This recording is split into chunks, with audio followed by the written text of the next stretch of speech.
Hello everyone and welcome to the part 3 of my Python course. So in the last video we learned how to install Python using Miniconda. We installed all the necessary libraries in Python using Miniconda and we also installed Visual Studio Code.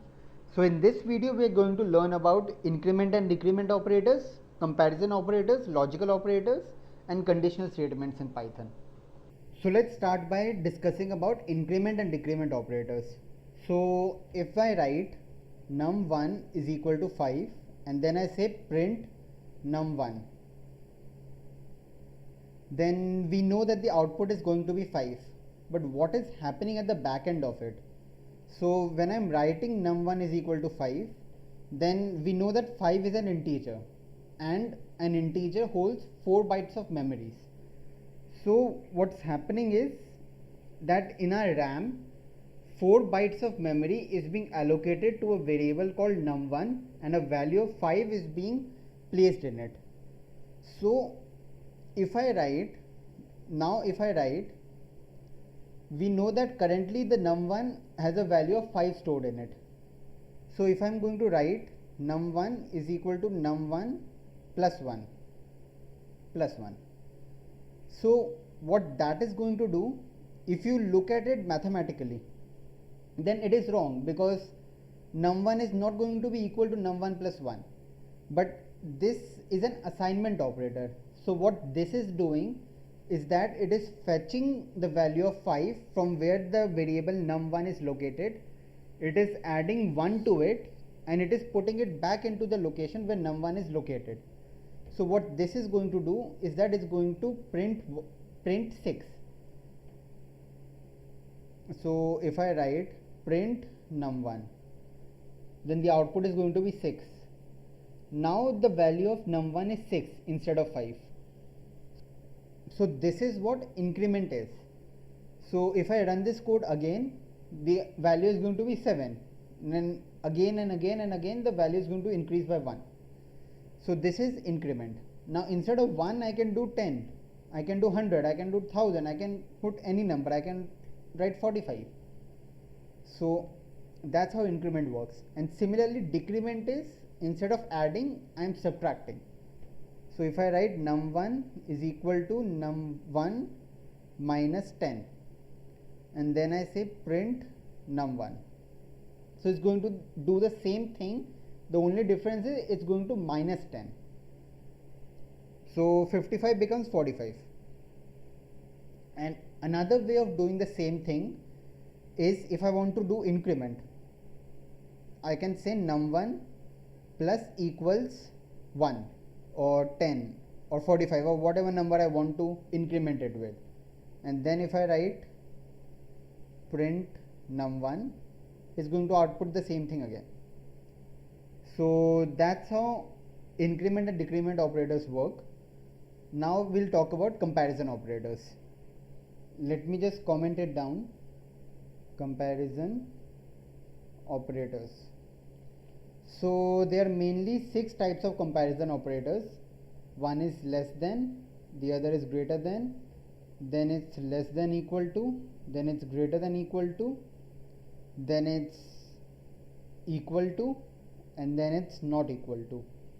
So let me just put it in a multi-line comment. Okay. So let's talk about all of these in detail. So if I write print 5 less than 3, so what this is going to output? 5 is not less than 3, so it's going to output false, as you can see. And similarly if I write 5 greater than 3, it's going to output true. And if I write, instead of 5 greater than 5, if I write 5 greater than equal to 5, then also it's going to output true. And if I write 5 not equal to 5, at that point it's going to output false because 5 is equal to 5. And if I write 5 equal 5, then it's going to output true. So one thing people get confused in is that if I write num1 is equal to 5 and I write num2 is equal to 4, okay, and then if I want to check if these two numbers are equal, then if I write print num1 equal num2, so what people will do is that they will get confused between a double equal to sign and a single equal to sign. So a double equal to sign is a comparison operator. It is checking whether num1 is equal to num2 or not. And a single equal to sign is an assignment operator. It is assigning the value of 5. When I say num1 is equal to 5, then it is assigning a value of 5 to num1. So if I print that, then it's going to print false, as num1 is not equal to num2, because num1 is 5 and num2 is 4. So that was the basic gist of comparison operators. Let's talk about logical operators now. So coming to logical operators are used to connect more comparison operators to form a complex expression called a logical expression. A value obtained by evaluating a logical expression is always going to be logical, which means it is always going to be either true or false. So in Python there are three types of logical operators. One is AND, the other is OR, and the last one is NOT. And in Python it is as simple as writing the actual words of them down instead of some symbols. So let's talk about each of them in detail. So let me just put some multi-line comments. Okay. So AND operator. So if I write 5 less than 3 and 5 greater than, let's say, 2. So what this is doing, 5 less than 3, we know that the output is going to be false because 5 is not less than 3. So the output is going to be false. And then if I write an AND again, then 5 greater than 2. So what this is going to do is that it's going to output true. So now we are evaluating false and true. So the output of this is going to be false, because if the LHS and the RHS are both true, then only the AND operator will output a true value.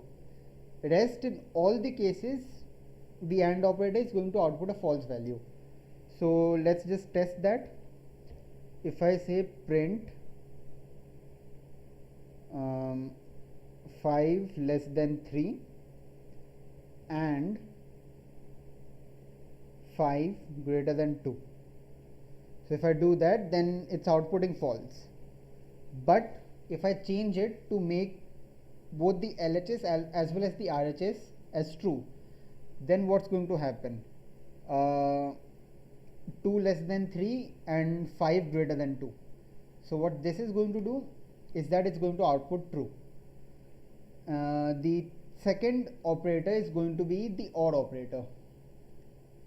So what this is going to do is, if I copy the same statement, then the first part is going to be false and the second part is going to be true. So this is going to output true, because OR operator, if any of the LHS or the RHS term turns out to be true, then it's going to output true. So if I do this, 5 less than 3, or let me just remove that, okay, 5 greater than 2, then this is going to output true. And the last logical operator is the NOT operator.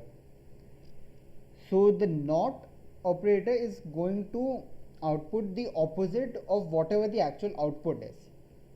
So if I write print 5 less than 3, then we know that it's going to output false, okay. But if I write, let me just put it in parentheses, okay, so but if I write not 5 less than 3, then it's going to output true, because not is going to output the opposite of whatever the actual output is going to be. So that's it for the logical operators. Now let's talk about the conditional statements. So decision making in a programming language is automated using conditional statements, in which Python evaluates the code to see if it meets the specific conditions. The conditions are evaluated and processed as true or false. If this is found to be true, the program is run as needed. If the condition is found to be false, then the statement following the if condition is executed.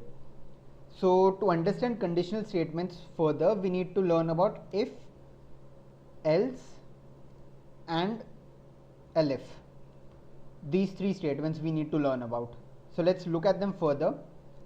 So basic syntax of the if statement is, if I write if, then there's going to be some condition, and if that condition is true, then the statement below it is going to be executed, whatever the statement is.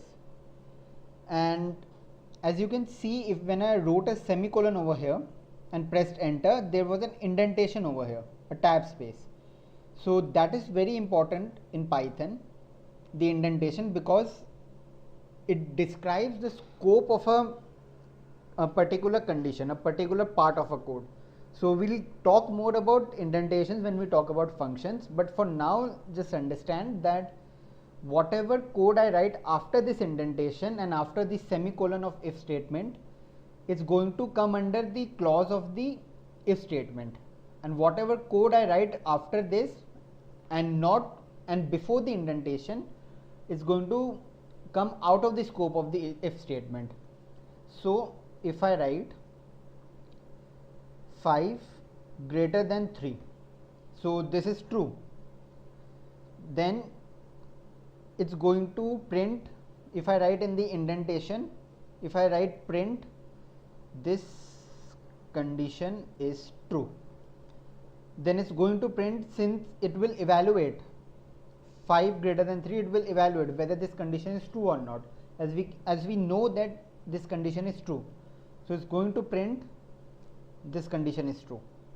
But if I write 5 less than 3, then it will see that this condition is false, and it will not print this statement. As you can see, nothing is printed. So what we can do is, we can put an else statement instead of that. So what we can do else print this is not true. So if I run this statement, then it is printed this is not true. So what else does is that if the if statement condition is false, then whatever it's written in the inside the clause of the else statement is going to be printed.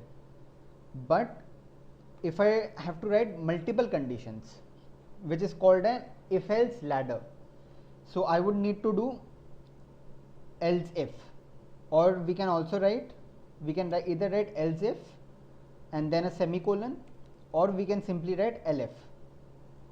That is also fine. So after that elif, we can see another condition, we can check another condition. If 5 greater than 3, then print this condition is true. Or let me just do something else. Let me just say num1 is equal to 5 and num2 is equal to 3. Okay, and then I should write if num1 greater than num2, then print num1 is greater. Then if I write else condition, else if, or I can write elif num2 greater than num1, then I will write then I will print num2 is greater, and else if all these statements, all the above statements are going to be false, then the else statement is going to be executed. Then I can write else, let's say all the numbers are equal, or rather yet both the numbers are equal, both the numbers are equal. Okay, so when I execute this code, the output is going to be num1 is greater, because 5 is going to be greater than 3. So as you can see, num1 is greater. If I change that, if I make num1 as 2, then in that case the elif statement will be executed, which is num2 is greater. Okay, and if I make both of them equal, let's say num1 is equal to 3 and num2 is equal to 3, then both the if and elif statement are going to become false and the else statement is going to be executed. See, both the numbers are equal, this statement is executed. And we can club multiple if statements together, which is also called nested if. So if I, instead of that, I do this, if num1 greater than num2, instead of greater than num2 I do greater than equal to num2, and beneath that we check another condition. If I write if num1 equal num2, then I can print both are equal, and then I can print, if this is not true, I can print an else statement inside that. Print okay, I can print num1 is greater, and instead of elif I should write else now outside. Else I can write print num2 is greater. So now what this is doing, I removed one if else statement and I put it in the first statement only. So this is called a nested if. So what this is doing, it's checking if num1 is greater than equal to num2. So this is going to be true as num1 is equal to 3 and num2 is equal to 3. So then it's going to go into the nested if statement. So if num1 equal num2, then it's going to print both are equal. So which is going to be true in this case. So if I run this code, then it's printing both are equal. Now if I do num1 is equal to 4, then it's going to print this else statement that num1 is greater, because it's going to go into the first if statement and then it's going to go into the next if else ladder, which is inside the first if statement. Num1 is greater. And again, if I make num2 greater, let's say I make num2 5 and num1 4, then it's going to print num2 greater. So this is confusing in the beginning because we need to keep track of all the conditions we are putting in. But once you get a hold of it, it's actually pretty simple. So in this video, we learned about increment-decrement operators, comparison operators, logical operators, and conditional statements. In the next video, we are going to learn about loops. So thank you for watching. See you in the next video.